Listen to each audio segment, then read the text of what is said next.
안녕하세요. 반갑습니다.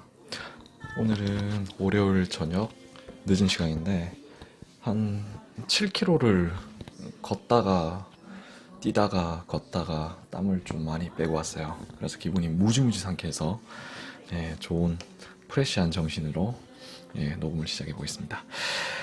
제가 지지난주부터 무지 바빠가지고 많은 일들을 못했는데 이번에는 주말에 우연히는 아니고요. 도서관에 가서 책을 몇 권 빌려왔어요.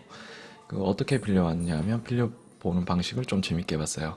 한 책을 고르면 이 책을 많이 본 사람들은 또 다른 이 책을 또 빌렸고 또 이 책은 또 다른 이 책을 많이 대여한 사람들은 또 다른 책을 이렇게 많이 빌렸다 해서 순차적으로 이렇게 해서 그렇게 넘어가서 네 권의 책을 빌려왔어요. 빌려와서 정말 재미난 게 한 권의 책을 이렇게 다 읽어버리니까 그 다음 책이 너무 궁금하고 너무 재밌는 거예요. 그래서 주말 동안 거의 한 세 권, 거의 네 권의 책을 다 독파한 것 같아요. 일요일 날 오전에는 일어나자마자 바로 그냥 커피숍으로 갔어요. 가서 바로 그냥 밥도 안 먹고 책 읽기를 바로 시작했거든요. 그 책 중에 하나가 부자의 습관이라는 책인데요. 이 책을 읽어보시면 뭐 부자들을 여러 다방면에 이렇게 많은 부자들을 인터뷰도 하고 뭐 촬영도 하고 했던 경험담들을 바탕으로 굉장히 재밌는 이런 일화들을 소개해 뒀어요.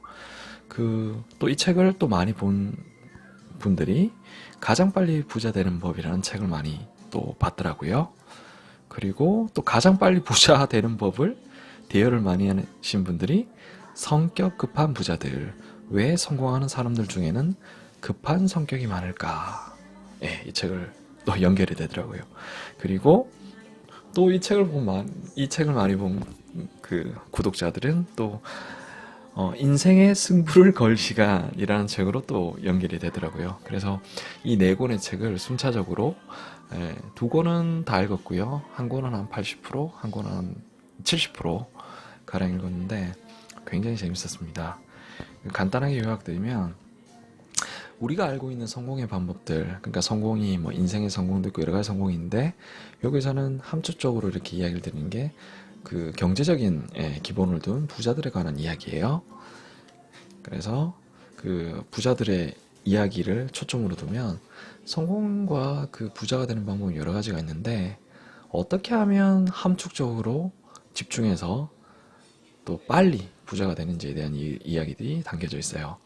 사실 제 유튜브의 특징은 편집을 하지 않는 거죠. 지금도 사실 말이 좀 버벅거리고 꼬이는 부분이 있어도 계속 진행을 합니다. 왜냐하면 이 모습도 아마 저의 모습이겠죠. 그래서 또 이렇게 하다 보면 또 편해지고 어느 순간부터 또 익숙해지면 또 편안함을 줄 수 있을 것 같아서 이렇게 진행을 하고 있습니다.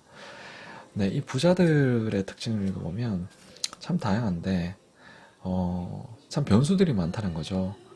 막상 어떤 분의 관점은 60대, 70대가 되어서 막상 부자가 되었는데 그 여생은 또 다른 리스크를 또 안고 있을 수도 있고 또 우리가 몰랐던 또 새로운 일들을 알 수가 있고 또 어떤 부자는 정말 저축해서 경제적 성공을 뭐 오렌 버핏처럼 60대, 70대 서 이루었는데 뭐 갑자기 이렇게 인생을 빨리 마감한다든지 뭐 우리가 잘 아는 스티븐 잡스도 56세에 세상과 이별을 했죠.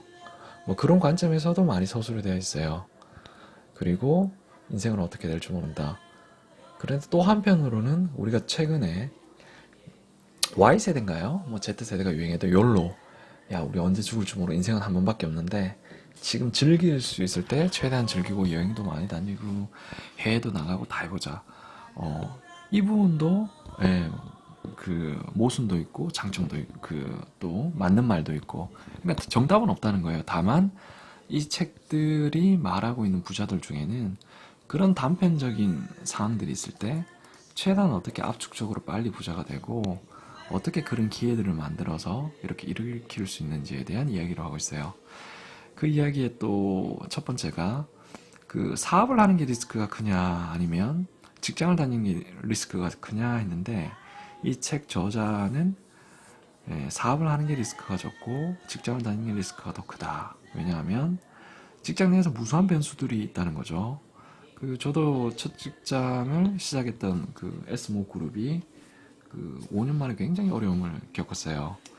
그리고 뭐 LG에 있다고 해서 그 다 뭐 잘 되는 거 아니죠. LG는 메모리 사업부는 철수를 했잖아요. 메모리 사업부가 아니고 참 휴대폰 만드는 휴대폰 사업부는 아예 사업을 접었잖아요. 그러면 막상 LG에 다니는 사람들도 그 정말 전 세계에 그 유명한 대기업, 뭐 한국에서는 최고의 대기업을 다니더라도 그 사람은 굉장히 고용 불안에 있고 어려움을 겪고 굉장히 삶이 그 좀 다이나믹한 부분으로 갈 수밖에 없다는 거죠.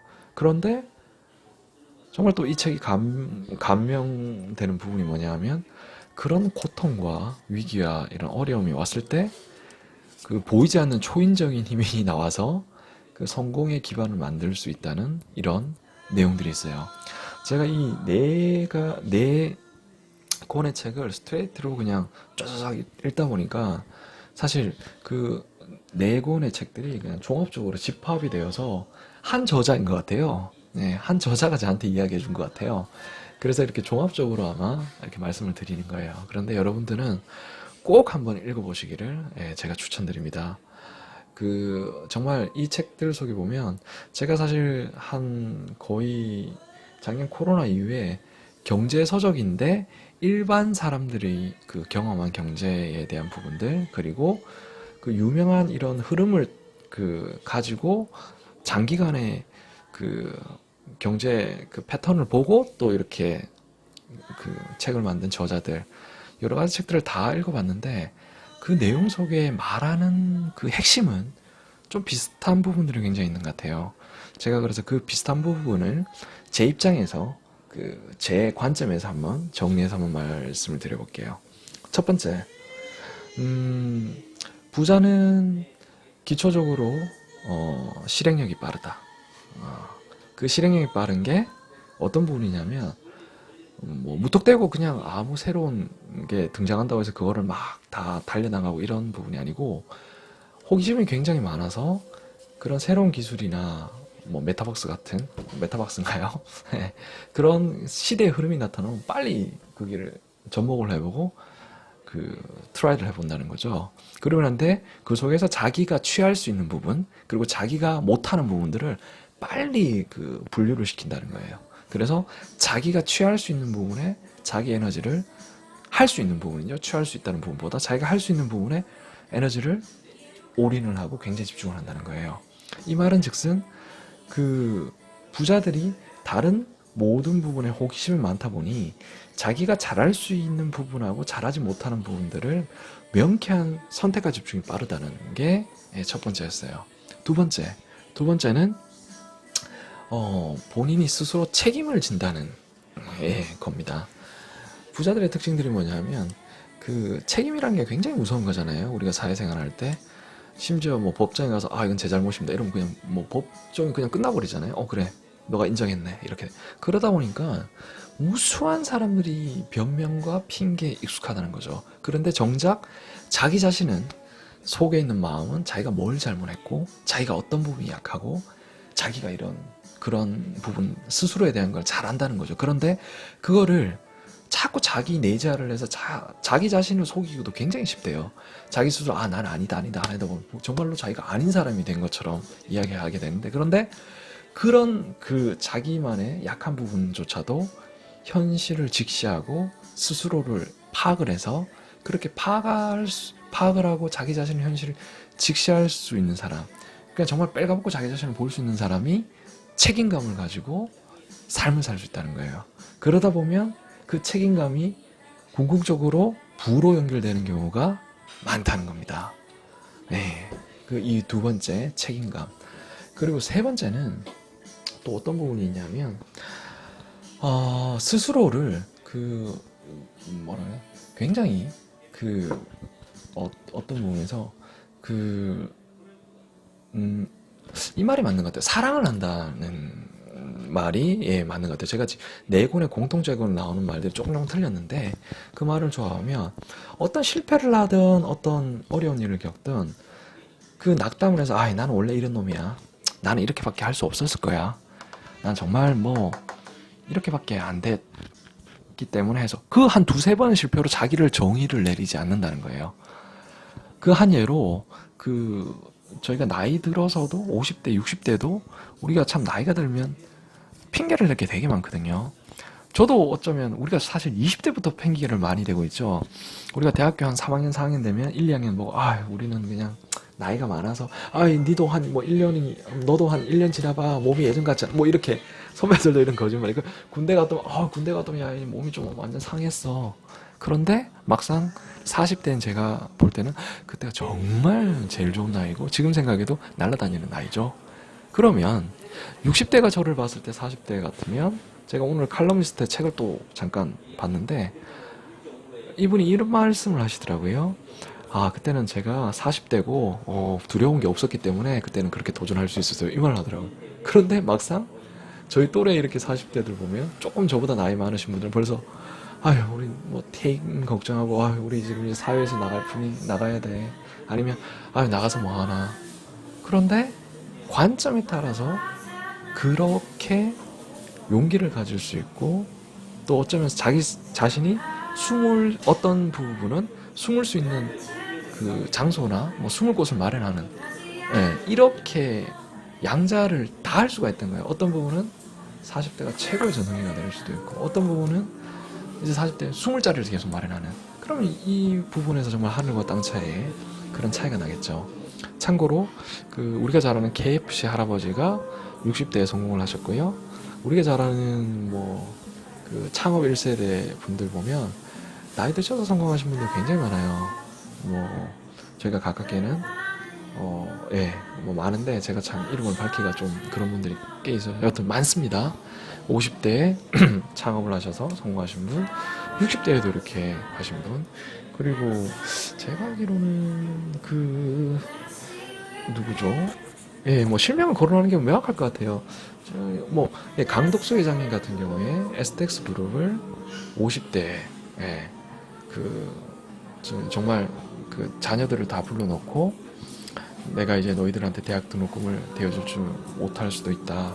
각자 살아갈 길을 마련해라 하고 예, 수십조의 회사를 일으키셨죠.